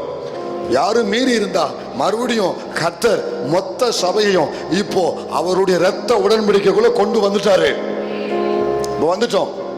நம்ம ஜெப நேரத்தில் கர்த்தர் மறுபடியும் கொண்டு வந்துட்டாரு. இந்த உடன்படிக்கை நிமித்தம் தேவன் நமக்கு ஒரு 3 காரியத்தை செய்ய போறாரு. அவர்களுக்கு சொன்னாரு, இந்த உடன்படிக்கை நிமித்தம் ஒரு 3 காரியத்தை நான் உங்களுக்கு செய்ய போறேன். நான் உங்களுக்கு செய்ய போறேன். அதே இது இந்த திருச்சபைக்கும் இந்த தரிசனத்துக்கும் உள்ள இருக்கிற ஒவ்வொரு பிள்ளைகளுக்கும், வர முடியாத அனைத்து பிள்ளைகளுக்கும் இந்த உடன்படிக்கை நிமித்தம் ஒரு 3 காரியத்தை கர்த்தர் செய்ய போறாரு. மதுரமா, அதுல முதல் காரியம் 34:10 உடன்படிக்கை பண்ணுகிறேன் சொல்லிட்டு டக்குன்னு கர்த்தர் ஸ்டார்ட் பண்றாரு. 35 ஆரம்பிச்சிட்டாரு. 35 வாசி. அதாவது 34:11 வசனம். 10 உடன்படிக்கை, 34:11. இன்று நான் உனக்கு கட்டளையிடுகிறதை கைக்கொள். எமோரியனையும். நல்லா கவனிங்க. ஆண்டவர் சொல்றாரு, உடன்படிக்கை பண்ணி முடிச்சாரு. 10 என்ன செய்யப்பட்டாயிட்டு? எல்லாரும் சொல்லுங்க. உடன்படிக்கை பண்ணப்பட்டாயிற்று. சரி, பண்ண உடனே இன்று நான் உனக்கு கட்டளையிடுகிறதை கைக்கொள். உனக்கு கட்டளையிடுகிறதே உன் வேலை, உன் டியூட்டி. சபையே, உன் வேலை உன் பிரச்சனையை டீல் பண்றது அல்ல. உன் வேலை, உனக்கு நான் என்ன கட்டளையிடுறனோ அதை நீ கை கொண்டுகிட்டு போயிட்டே இரு. நான் என்ன செய்வேன்னா, எமோரியனையும் கானானியனையும் ஏத்தியனையும் பெரிசியனையும் ஏவியனையும் எபூசியனையும் உனக்கு முன்பாக துரத்தி விடுகிறேன். என் ராஜா முன்னே செல்கிறார், வெற்றி பவனி செல்கிறார். என் ராஜா முன்னே செல்கிறார், வெற்றி பவனி செல்கிறார். குருத்தோலை கையில் எடுத்து, நான் குருத்தோலை கையில் எடுத்து ஓசன்னா பாடிடுவேன். நான் ஓசன்னா. பாட்டு பாடுறது மட்டும்தான் என் வேலை. ஜெயத்தை கொடுப்பது அவருடைய வேலை. அவர் சொல்றாரு, இந்த பயல்களை எல்லாம் ஒரு லிஸ்டே கொடுக்காரு. எமோரியன், கானானியன், ஏத்தியன், பெர்சியன், ஏவியன், எபூசியன், இவனுங்களை உனக்கு முன்பாக துரத்தி விடுகிறேன். உடன்படிக்கை பண்ணப்பட்ட சபையே, உடன்படிக்கை பண்ணப்பட்ட இஸ்ரவேலே, மோசேயே, திருச்சபையே, கவனி. உனக்கு முன்பாக அந்த கூட்டத்தை நான் துரத்தி விடுகிறேன்.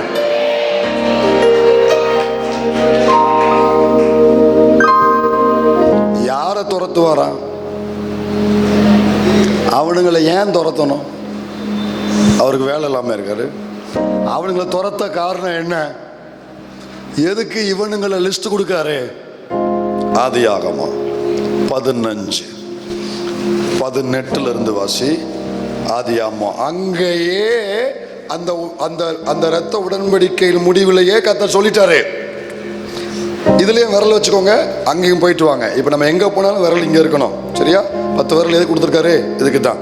ஒரு விரல் அங்க வச்சுக்கோங்க, ஒரு விரல் இங்க கொண்டு வாங்க. ஆதியாகமம் 15:18 இருந்து வாசி. அந்நாளிலே கர்த்தர் ஆபிரகாமோடே உடன்படிக்கை பண்ணி. அப்ப கவனிச்சோம் தெரியுமா? 2 துண்டாக வெட்டப்பட்டு நடுவுல கடந்து அந்த உடன்படிக்கை முடிஞ்ச உடனே கர்த்தர் அங்கேயே சொல்லிட்டாரு, எகிப்தின் நதி துவங்கி ஐப்ராத்து நதி என்னும் பெரிய நதி மட்டும் உள்ளதும் கேனியரும் கெனிசியரும் கத்மோனியரும் ஏத்தியரும் பெரிசியரும் ரெப்பாயிமரும் எமோரியரும் கானானியரும் கிர்காசியரும். இந்த லிஸ்டும் அந்த லிஸ்டும் ஒண்ணு இருக்கும், கொஞ்சம் எக்ஸ்ட்ரா அங்க இருக்கும். ஏன் இருக்கும்னா அன்னைக்கு இருந்ததையும் சேர்த்து கர்த்தர் சொல்லுவாரு. அன்னைக்கு இருந்ததையும் ஆபிரகாமுக்கு கர்த்தர் அன்னைக்கே சொல்லிட்டாரு, உன் ஜனம் அங்க புறப்பட்டு போகும் பொழுது ஒரு கூட்டம் அங்க இருக்கும், இவனுங்கெல்லாம் அங்க இருப்பானுங்க, அவனுங்களெல்லாம் நான் என்ன செய்வேன்? நான் துரத்திட்டு, கவுனி வாசிங்க, எபூசியரும் என்பவர்கள் இருக்கிறதுமான அவர்கள் இருக்கிறதுமான இந்த தேசத்தை உன் சந்ததிக்கு கொடுத்தேன் என்றார்.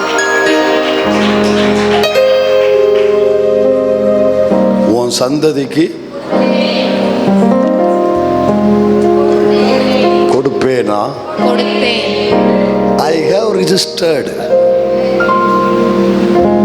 பத்திரம் பட்டம் எல்லாம் முடிச்சாச்சு, கையெழுத்து போட்டு கையில கொடுத்துட்டாரு,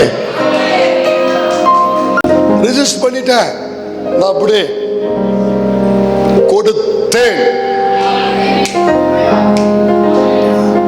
உனக்கு இந்த பூமியில கர்த்தர் ஒன்றை கொடுப்பதற்கு எவரிடத்திலையும் தேவன் பர்மிஷன் வாங்க வேண்டிய அவசியம் இல்லை. பூமியும் அதன் நிறைவும் கர்த்தருடையது. காலையிலே சொன்னேன், எந்த ஆராதனை எனக்கு ஞாபகம் இல்லை, வாக்குத்தத்தம் பெற்றுக்கொண்டா அவர்களை யாரும் கேள்வி கேட்கவே முடியாது. அவர்களை கேள்வி கேட்கவே முடியாது. வாக்குத்தத்தம் கொடுத்த போய் எவன் கேள்வி கேட்க முடியும்? கேட்கவே முடியாது கேள்வி. அவர் கொடுக்கிறாரு, நான் வாங்குறேன், கேட்க நீ யாரு? சொல்றது புரியுதா? நீ எப்படி இங்க இடம் வாங்கலாம்? நீ எப்படி இங்க வீடு கட்டலாம்? நீ எப்படி இங்க ஊழியம் செய்யலாம்? நீ எங்க எப்படி சபையை கட்டலாம்? அவர் கொடுக்காரு, வாங்குறேன். Who are you? வாக்குத்தத்தம் அவருடையது, நான் அவருடையவன், அவர் வேலையை செய்ய வந்திருக்கிறேன். நீ யாரு இடையில? கிளம்பு. சொல்றாரு, கொடுத்தேன். இப்ப கொடுத்துட்டாரு. இந்த தேசத்தை அவர்களுக்குன்னு சொந்தமா கர்த்தர் அவர் மனதில் ஃபிக்ஸ் பண்ணி எல்லாமே டாக்குமெண்ட்ஸ் எல்லாம் முடிஞ்சிருச்சு, கொடுத்துட்டாரு. ஆனா இன்னும் அனுபவமாகலை. எழுத்துப்பூர்வமா வந்துருச்சு, ஆனா அனுபவபூர்வமா வரல. வித்தியாசம் தெரியுதா? எழுத்துப்பூர்வமா வந்துருச்சு, ரிஜிஸ்டர்டு, ஆனா அனுபவத்துக்குன்னு வரல. இப்போ நான் எழுதி கொடுத்ததை நீ அனுபவமாக்கணும். உன் சந்ததிக்கு நான் எழுதி கொடுத்ததை, உன் பிள்ளைகளுக்கு, உன் குடும்பத்துக்கு, உன் சபைக்கு நான் எழுதி அன்னைக்கு கொடுத்துட்டேன்ல, அதை நீ அனுபவமாக்கணும். இப்போ அனுபவமாக்குறதுக்கு தான் கிளம்பி போய்கிட்டு இருக்காங்க. ஆண்டவர் கொடுத்ததை என்ன செய்யணும்? டாக்குமெண்ட்ஸ்லாம் கையில் வச்சுக்கிட்டு, அந்த வியாபாரம் வச்சுக்கிட்டு இப்போ கிளம்பி போய்கிட்டு இருக்காங்க. கர்த்தர் கொடுத்துட்டாரு, எங்க பட்டா, எங்க பேர்ல பட்டா இருக்கு, எங்க பேர்ல பத்திரம் இருக்குது, நாங்க போகணும், அங்க போய் நாங்க குடியேறணும், அனுபவமாக்க போய்கிட்டு இருக்காங்க. போய்கிட்டு இருக்கும் பொழுது ஆண்டவர் இடையில அவன்கிட்ட பேசுறாரு. அன்னைக்கு நான் ஆபிரகாம்கிட்ட சொன்னேன்ப்பா, இப்படிலாம் சொன்னேன், கொடுத்தேன்னு சொன்னேன், நீங்க சுதந்திரிக்க போறீங்க, கொஞ்சம் வெயிட் பண்ணு, நான் என்ன செய்ய போறேன் தெரியுமா? நீங்க சுதந்திரிக்கக்கூடிய பக்கத்துல வந்துட்டீங்க, இப்போ நீ சுதந்திரிக்க முடியாதபடி அங்க ஒரு கூட்டம் உள்ள இருக்கு. சம்பந்தமே இல்லாம உனக்கு நான் பட்டா போட்டு கொடுத்த இடத்துல, உனக்கு பத்திரம் முடிச்சு கொடுத்த இடத்துல, உனக்கு பிராமிஸ் பண்ண இடத்துல, உனக்குரிய இடத்துல எவனோ ஒருத்தன் வந்து அத்துமீறி உள்ள வந்திருக்கான். இல்லீகலா ஒருத்தன் உள்ள வந்திருக்கான். ஒரு கூட்டம் உள்ள வந்திருக்கு, ஒரு கூட்டம் உள்ள இருக்குது.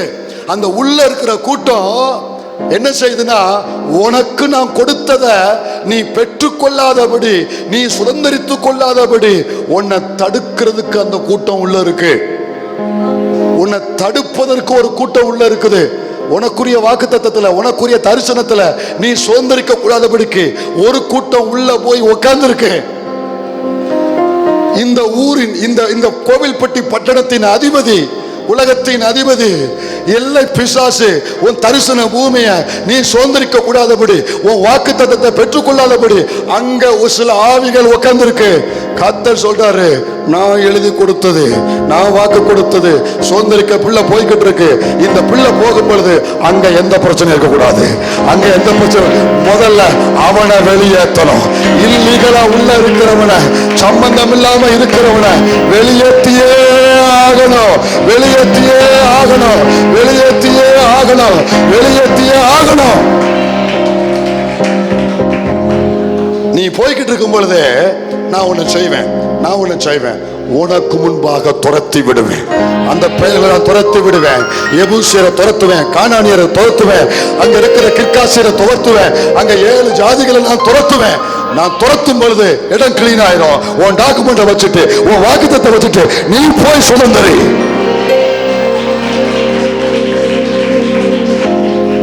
இப்ப யாரை துரத்துவேன்னு சொல்றாருன்னா, தடுப்பதை துரத்துவார், தடுப்பதை துரத்துவார். உனக்குரியதை யாரோ தடுத்து கொண்டிருக்கிறாங்களே, யாரோ தடுத்து கொண்டிருக்கிறாங்களே தேவ பிள்ளையே, அதை பெற்றுக்கொள்ள கூடாதபடி, மேபி லிட்டரலா உங்களுடைய லேண்ட் பிரச்சனையா இருக்கலாம், எழுத்தின்படியான காரியமா இருக்கலாம் சிலருக்கு, அல்லது ஏதோ ஒரு உன்னுடைய வாழ்க்கையின் உயர்வு, உன் பிள்ளையின் உயர்வு, ஒரு ப்ரமோஷன், ஏதோ சம்திங், உங்க பிள்ளையினுடைய அடுத்த கட்ட ஆசீர்வாத நிலைமை, உங்க ஊழியத்தின் அடுத்த கட்ட ஆசீர்வாத நிலைமை, ஏதோ ஒண்ணு உனக்கு கொடுப்பேன் கர்த்தர் சொல்லி நீ அதுக்காக பிரயாசப்பட்டு போய்கிட்டு இருக்க, பக்கத்துல நெருங்கிட்ட. ஆனா அதை நீ பெற்றுக்கொள்ள கூடாதபடிக்கு அங்க வேற சில ஆவி உட்கார்ந்து போராடிக்கிட்டு இருக்கு. அவன் இல்லீகலா வந்தவன், சம்பந்தம் இல்லாம வந்தவன் தடுத்துக்கிட்டு இருக்கான். ஆண்டவர் சொல்றாரு, நீ யார் தெரியுமா? என் பிளட் கவரிங்குள்ள இருக்கிற என் உடன்படிக்கையின் பிள்ளை. இது உனக்குரிய ரைட்ஸ், நீ உனக்குரிய அதி உரிமை உன் கையில வச்சிருக்கிற. நீ ஒன்றும் worry பண்ணாத. நீ செய்ய வேண்டியது என் கட்டளைகளை கை கொண்டு கடந்து போய்கிட்டே இரு. நான் துரத்துவேன், நான் துரத்துவேன். உனக்குரிய எல்லையில யார் இருந்தாலும் நான் துரத்துவேன். ரைட் நவ், ராத்திரி நேரத்துல கர்த்தர் அந்த யுத்தத்தை ஆரம்பிச்சுட்டார் தெரியுமா? தேவனை ஆரம்பிச்சுட்டார் தெரியுமா? உடன்படிக்கை பெற்றுக்கொண்ட நீங்க பாக்கியவதிகள், கர்த்தர் ஆரம்பிச்சுட்டாரு.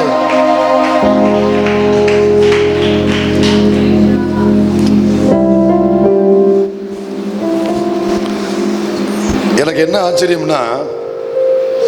என்ன ஆச்சரியம்னா இந்த தடுத்து கொண்டிருக்கிற பயலை கர்த்தர் என்ன சொல்றாரு? துரத்துவேன். என்ன செய்யறாரு?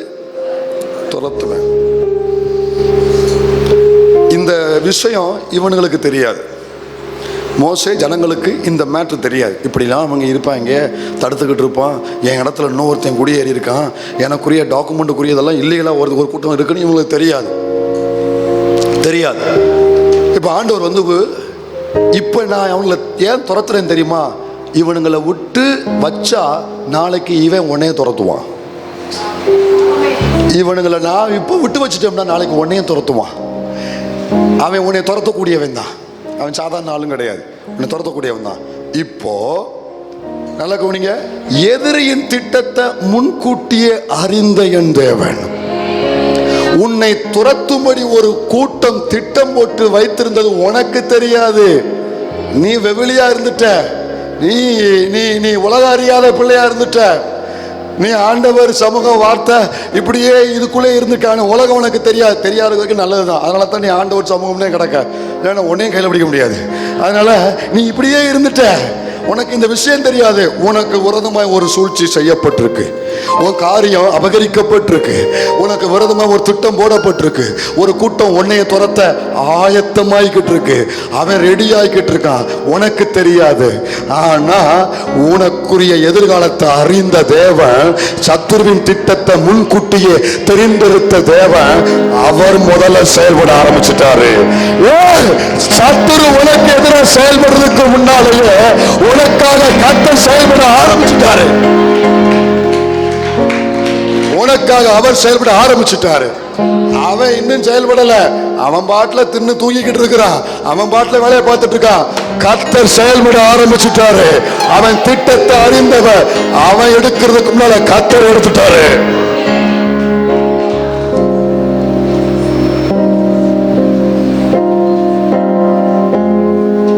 சில விஷயம் உன் கண்ணுக்கு மறைவா நடக்குது தேவ பிள்ளையே. சில யுத்தம் உன் கண்ணுக்கு மறைவா நடக்குது, கர்த்தர் துரத்தி கொண்டு இருக்கிறாரு. உன் கண்ணுக்கு மறைவா இருக்கு. அவன் செயல்படுறதுக்கு முன்னால கர்த்தர் செயல்பட ஆரம்பிச்சிட்டாரு. இன்னொன்று தெரியுமா, அவன் ஆரம்பிக்கவே இல்லை. சொல்லுங்க, அவன் ஆரம்பிக்கவே இல்லை, என் ஆண்டவர் ஆரம்பிச்சிட்டாரு. தடுத்து கொண்டிருக்கிறதை துரத்தும்படி தேவன் ஆரம்பிச்சிட்டாரு. உனக்குரிய காரியங்களை யார் யார் எங்கெங்க நின்று கொண்டு உங்களுக்கு, உங்க பிள்ளைகளுக்கு, உங்க தரிசனத்துக்கு காரியத்தை கர்த்தர் முன்குறித்து வாக்கு கொடுத்து நெருங்கி வரும் பொழுது அவன் மனிதர்கள் சூழ்ச்சி செய்து தடுத்து கொண்டிருக்கிறாங்களே தேவ பிள்ளைய, கர்த்தர் இப்ப செயல்பட ஆரம்பிக்கிறாரு. இந்த ராத்திரியில கர்த்தர் செயல்படுவாராக. தடுத்து கொண்டிருக்கிற சக்தியை, தடுத்து கொண்டிருக்கிற கூட்டத்தை, தடுத்து கொண்டிருக்கிற ஆவிகளை கர்த்தர் துரத்துவாராக. உன் எல்லையை விட்டு, உன் குடும்பத்தை விட்டு, உன் சபையை விட்டு, இந்த பட்டணத்தை விட்டு கர்த்தர் அந்த ஆவிகளை துரத்துவாராக. இயேசுவின் நாமத்தில் வெளியேறு எல்லை பிசாசே, வெளியேறு. இயேசுவின் நாமத்தில் கர்த்தர் துரத்துகிறார். தேவ கிருபையை, தேவ தரிசனத்தை, தேவ திட்டத்தை, தேவ ஊழியத்தை, தேவனுடைய வாக்குத்தத்தத்தை தடுக்கும்படி செயல்படுகிற பொல்லாத ஆவிகளை இயேசுவின் நாமத்தில் அது துரத்தப்படுகிறது. விடுதலை இயேசுவின் நாமத்தில் விடுதலை உண்டாவதா.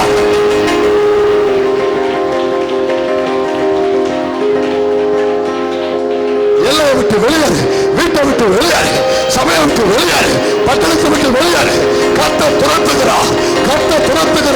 உன்னை பாழாக்கிற கூட்டம், உன்னை சேதப்படுத்துகிற ஆவி இயேசுவின் நாமத்தில் வெளியேறு. எங்களை விட்டு, எங்க பிள்ளைகளை விட்டு, எங்க ஊழியத்தை விட்டு, எங்க தரிசனத்தை விட்டு, தரிசனத்தின் பூமியை விட்டு கொள்ளாத ஆவியை வெளியேறு.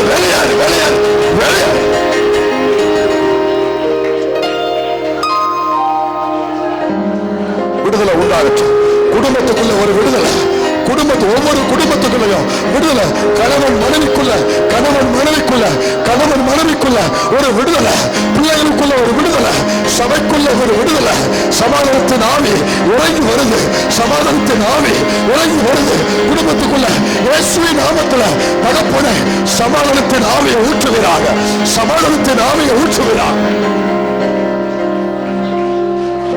ஊற்றப்படட்டும்.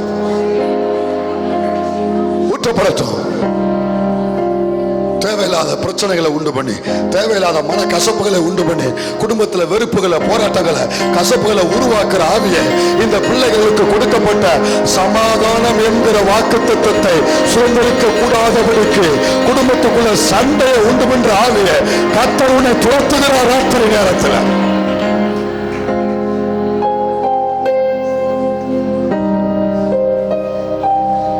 பிள்ளைய கீழ்ப்படியாமீன் ஆவி பிள்ளை ஆட்கொண்டிருக்கிற அந்த பொல்லாத ஆவியை கர்த்தர் துரத்துகிறார். ராத்திரி நேரத்தில் எங்களுக்கு கொடுக்கப்பட்ட வாக்கு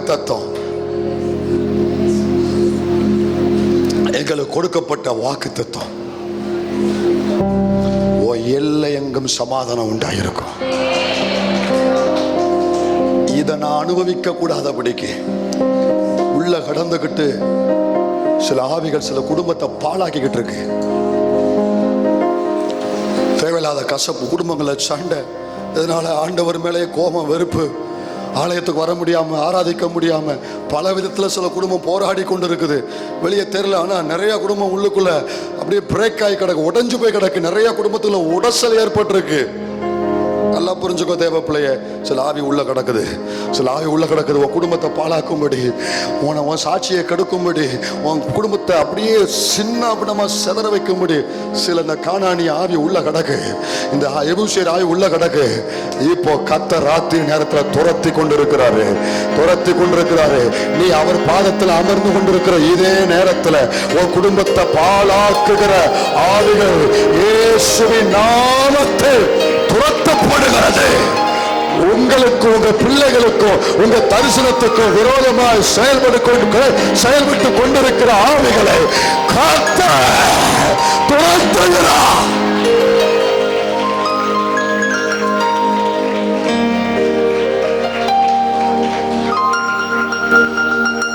துரத்துகிறார்.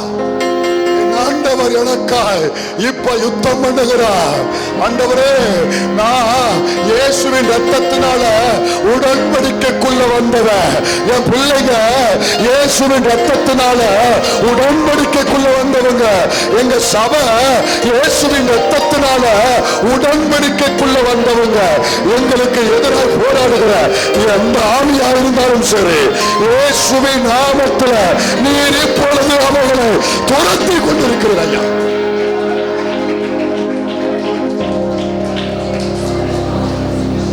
சரீர சுகத்தை கெடுக்கிற ஆவி, சரீரத்தை கட்டி வைத்திருக்கிற ஆவி துரத்தப்படுவதாக, துரத்தப்படுவதாக. கற்பப்பைய அடைத்திருக்கிற ஆவி இப்போ துரத்தப்படுவதாக. தெய்வீக சுகத்தை அடைத்திருக்கிற ஆவி இப்போ துரத்தப்படுவதாக. இயேசு ஆலயத்துக்குள்ள வந்தார். 18 ஆண்டுகள் நிகழ முடியாமல் ஒரு பெண்ணை பார்த்தார். அவள் சரீரம் கட்டப்பட்டு இருந்தது. அவள் ஆபிரகாமின் குமாரத்தி, அவள் உடன்படிக்கையின் மகள். கர்த்தர் கரத்தை நீட்டினார், அவளை தொட்டார், அந்த ஆவியை துரத்தினார், விடுவித்தார், விடுவித்தார். கர்த்தர் கரம் இறங்கி வந்திருக்கு, சபையில இறங்கி வந்திருக்கு.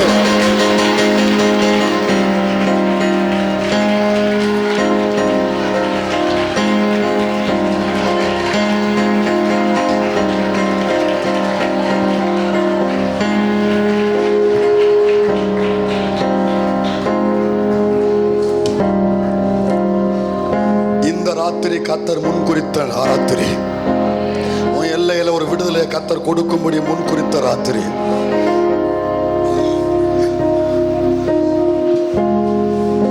நீ ஆண்டவர்கிட்ட கன்வர்ஸ் பண்ணு. இயேசுவின் ரத்தத்தினால் நான் உடன்படிக்கைக்குள்ள வந்தவன். என் குடும்ப உடன்படிக்கைக்குள்ள வந்திருக்கு, இந்த சபை உடன்படிக்கைக்குள்ள வந்திருக்கு. பொல்லாதாவியே, என் எல்லைக்குள்ள உனக்கு வேலை இல்லை, வெளியேறு, வெளியேறு.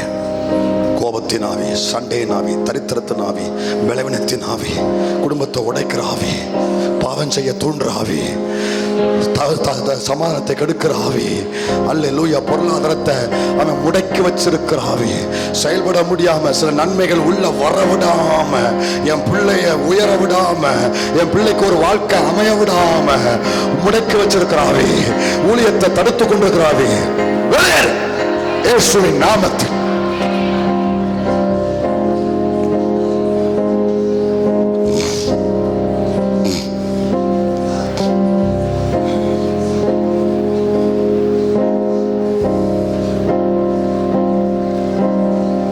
உடன்படிக்கையை ஒரு நாளும் சாதாரணமா என்னாதீங்க. நீங்க நடக்கும் பொழுது, போகும்பொழுது, வரும் பொழுதெல்லாம் இந்த உணர்வு உங்கள்கிட்ட இருக்கட்டும். இது இருந்தா தான் அவன் பயப்படுவான். பிசாசு செய்யற முதல் வேலை தந்துறது உங்களை முதல்ல மறக்க வைக்கிறது, சத்தியத்தை மறக்க வைக்கிறது முதல் வேலை.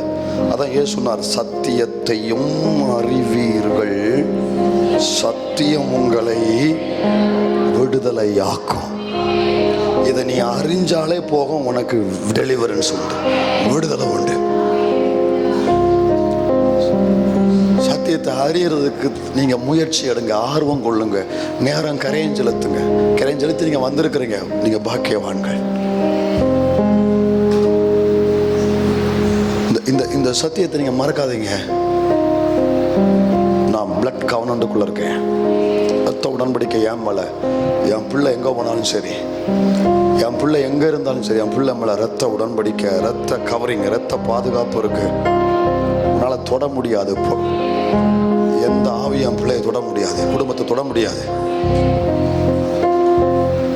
இந்த சத்திய தெளிவு இந்த ராத்திரி நேரத்தில் மட்டும் நீங்க உள் வாங்குறதல்ல, எப்போதுமே ஒவ்வொரு மினிட்டும் உங்களுக்குள்ள இந்த நான் சாதாரண ஆள் இல்லை, நான் இருப்பது இரத்த உடன்படிக்கைக்குள்ள. சங்கீதம் 35 வாசி, 5 வசனம் வாசி. அவர்கள் காற்று முகத்தில் பறக்கும் பதரை போலாவார்களாக. எல்லாரும் எடுத்துட்டீங்களா? எல்லாரும் வசனங்களை பாருங்க. அவர்கள் காற்று, எவர்கள்ங்கிறத நான் அப்புறம் சொல்றேன். இதை வாசித்து முடிச்சுட்டு அது எவர்கள், எங்க பார்த்தாலும் அவர்கள்ங்கிற ஒரு கூட்டம் வந்துட்டே இருக்கு. பாத்தீங்களா? போன வாரமும் அத்தனை பேசுறாண்டு அவர்கள். சரி, வரட்டும். அப்பத்தானே நிறைய வேலையை ஆண்டவர் செய்ய வேண்டியிருக்கு. அவர்கள் காற்று முகத்தில் பறக்கும் பதரை போல் ஆவார்களாக. கர்த்தருடைய தூதன் அவர்களை துரத்துவானாக.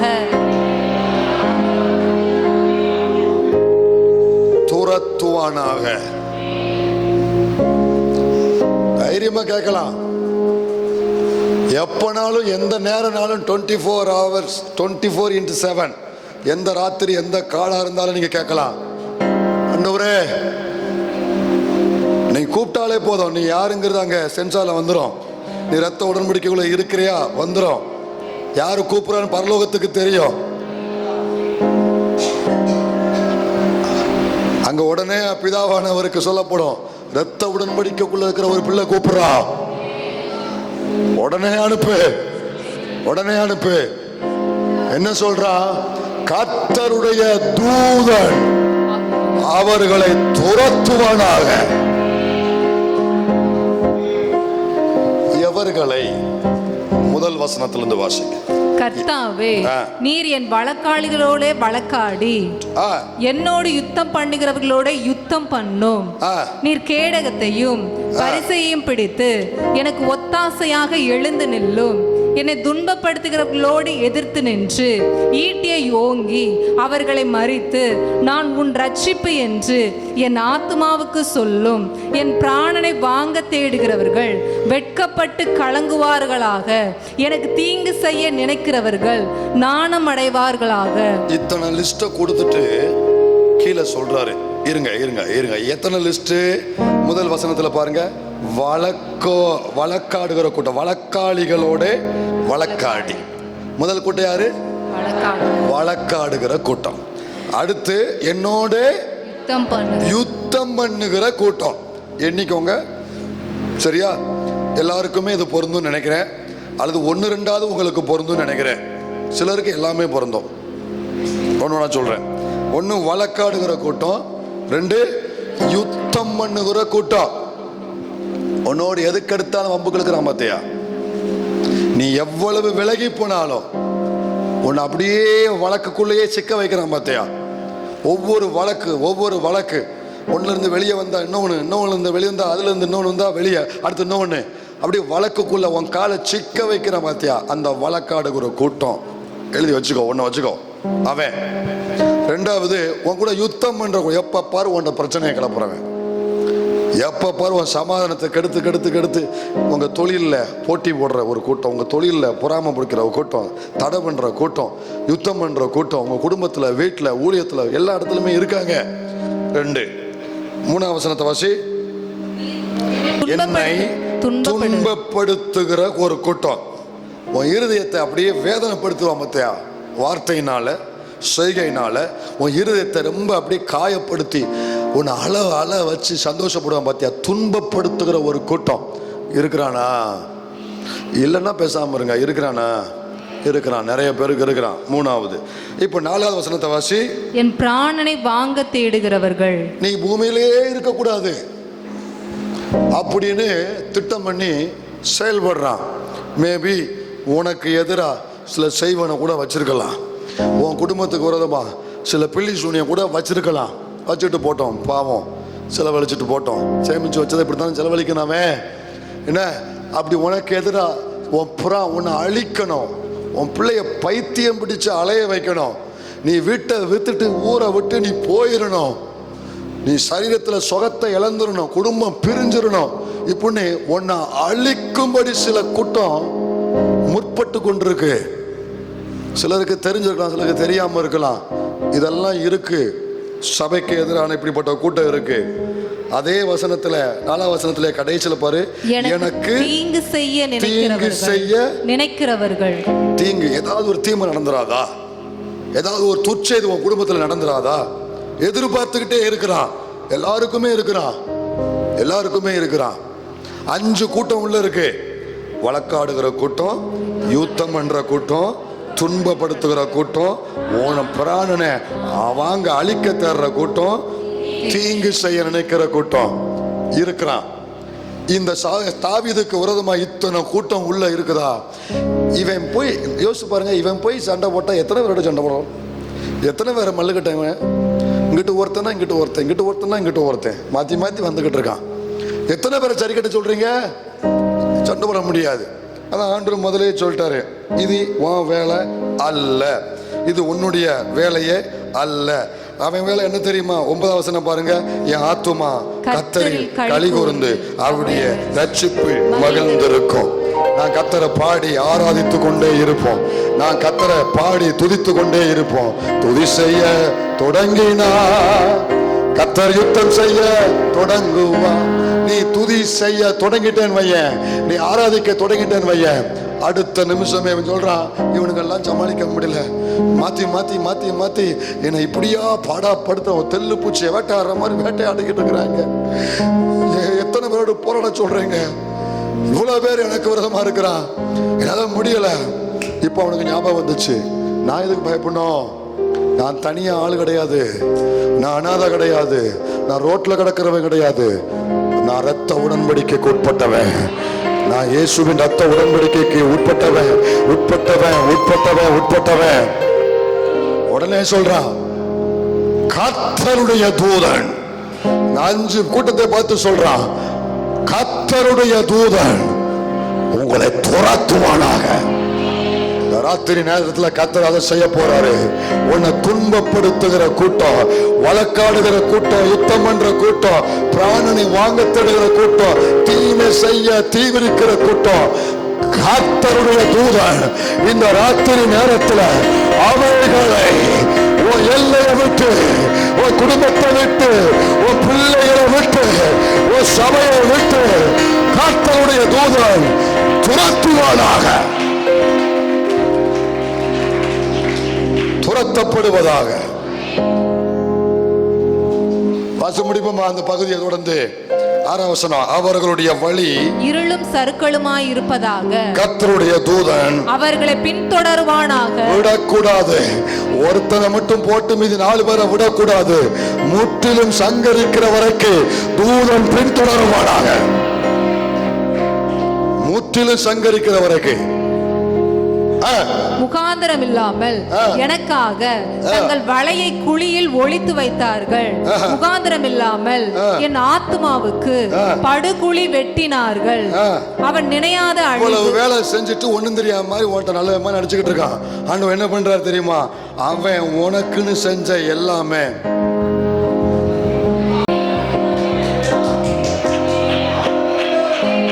பிள்ளைக்கு விரோதமா செஞ்ச அந்த குழியில, தான் வெட்டின குழியில் அவன் போய் விழும்படி கர்த்தர் அவனை மதியீனமாக்குவார். அவன் கண்ணை கர்த்தர் குருடாக்குவார், அவனை மதியீனமாக்குவார், மதியீனமாக்குவார். உனக்கு விரோதமா குழி வெட்டினவன ராத்திரியில கர்த்தர் அவனை மதியீனமாக்குறார், அவன் கண்ணை குருடாக்குறார். அவன் போய் விழும்படி கர்த்தர் செயல்படுறாரு. வாசிங்க, தொடர்ந்து வாசி. அவன் நினையாத அழிவு அவனுக்கு வரவும் அவன் மறைவாய் வைத்த வலை அவனையே பிடிக்கவும் கடவது. ஆ. அவனே ஆ. அந்த குழியில் விழுந்து அழிவானாக.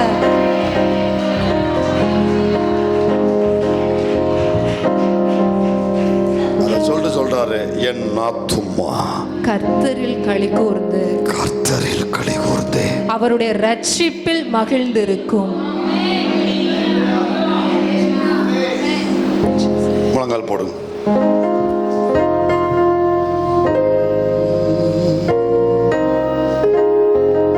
முழங்கால் போடுங்க.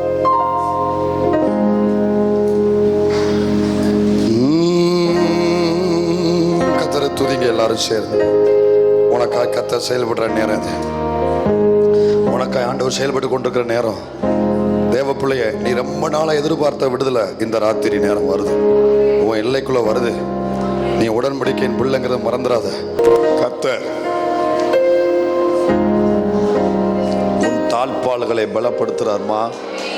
உன் தாழ்பால் பலப்படுத்தப்படுது. உன் தாழ்பாலை பலப்படுத்துகிறா. உன்னிடத்தில் உள்ள உன் பிள்ளைகளை ஆசீர்வதித்து உச்சிதமான கோதுமையினால் திருப்தியாக்கி உன் எல்லைகளை சமாதானம் உள்ளவைகளாக்குகிறார். உன் எல்லையில ஒரு சமாதானம், ஒரு சமாதானம்.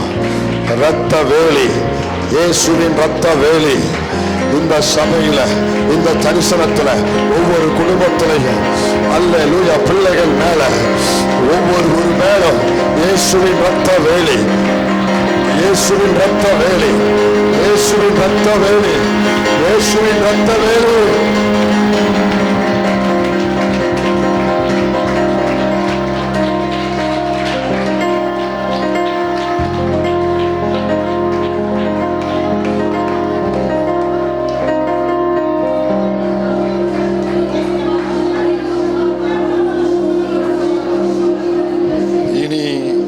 இனி நான் ஒருபோதும் உங்களுக்குரியதை இயேசுவின் ரத்த வேலிக்குள்ள ஒப்பு கொடுங்க.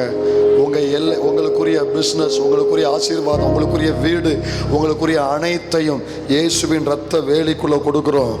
எங்களுக்குரிய உடைமைகளை இயேசுவின் ரத்த வேலிக்குள்ள கொடுக்கிறோம்.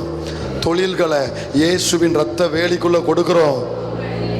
இந்த பிள்ளைகளுக்கு நீங்க கொடுத்த ஒவ்வொன்றையும் இயேசுவின் ரத்த வேலிக்குள்ள கொடுக்கிறோம்.